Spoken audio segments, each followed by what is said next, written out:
when you're within the walls of the caliphate, you become one and both of the same, or they kill you too. This is the convergence of apocalyptic ideas and movements. It's a holy war by their definition.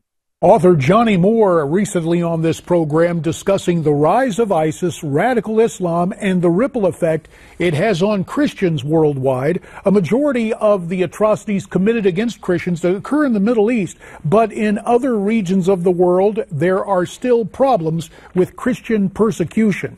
To talk about that more, we welcome in Emily Fuentes, Director of Communications for Open Doors USA, an organization empowering Christians who are persecuted for their beliefs. She joins us via Skype from Santa Ana, California tonight.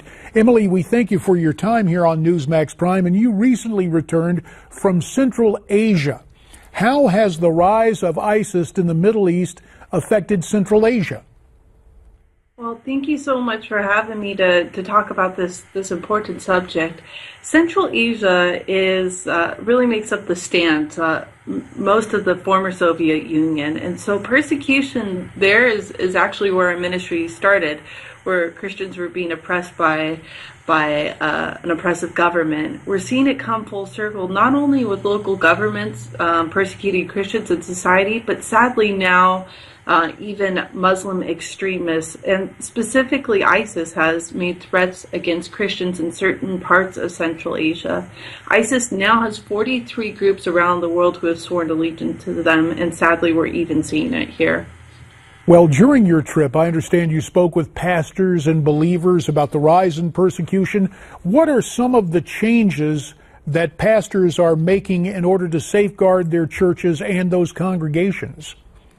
So it's really interesting. Central Asia, unlike really any other part of the world, is experiencing persecution in almost every form. It's coming from the state and federal government, coming from the local government, in that there's some ridiculous zoning laws. So, for example, there's a law that says a religious building cannot be within 500 feet of a school. Now, when I was driving with a Christian there, he pointed to the largest mosque that had been built in the city we were in. And he said, see what's right next door to it? Well, it was an elementary school that had obviously been there for several years, yet they built a building next door to it. He's like, now look at that and know that I had a friend whose church was shut down for being 350 feet away from a school. So let's amplify this a little bit, Emily, because I think it's important.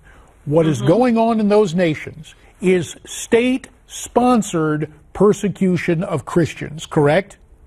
That's correct. They're using laws that seem like they're fair across the board, but are really only applying them to Christians in many cases. Another example is the banning of books. There's been several books that have been banned by the government that Christians have been using, specifically those about reaching out to Muslims or even loving non-Muslim neighbors. The government has banned those books. And so, has there been an effort to ban the Holy Bible yet in some of these countries?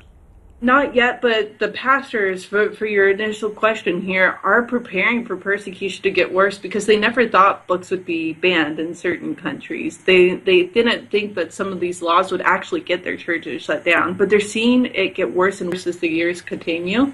And so they're preparing and meeting together and really forming a coalition to protect their rights, know their rights, and then protect those who are being persecuted, who may not have access to their rights and knowledge on that. You can almost envision so much memory work in Scripture, because if the Bible is taken away, they will have to, as the Scripture points out, hide those words in their heart. At the same time, they're not supposed to deny Christ, so what happens to Christians who don't give in to government persecution, Emily?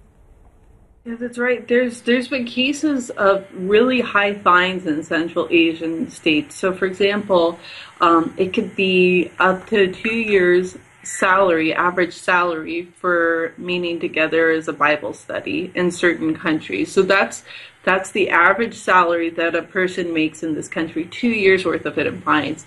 But, for example, having that book or meeting as a secret church when your church has been closed down could be up to 7 years imprisonment. So they're really risking a lot just to do what you and I do every week going to church or we take it for granted, a constitutional right. We have to realize what's going on elsewhere, which leads me to a question with 30 seconds to remain. Emily, what can Americans do to help persecuted Christians like those in Central Asia? Absolutely. So there's three main things you could do. First and foremost, the number one thing they ask for is our prayers. You could go to our website, which is opendoorsusa.org, to sign up for our weekly prayer alert to be praying for Christians in Central Asia and throughout the world. The next thing is to advocate and act on their behalf. We have letter writing campaigns, petitions to President Obama to be doing more for persecuted Christians, also available on our website. The third way is you can partner with them and provide the resources they need, whether it's legal and advocacy. And again, we can find that out by going to your website. Emily Fuentes, we thank you for your time, and you are in our prayers.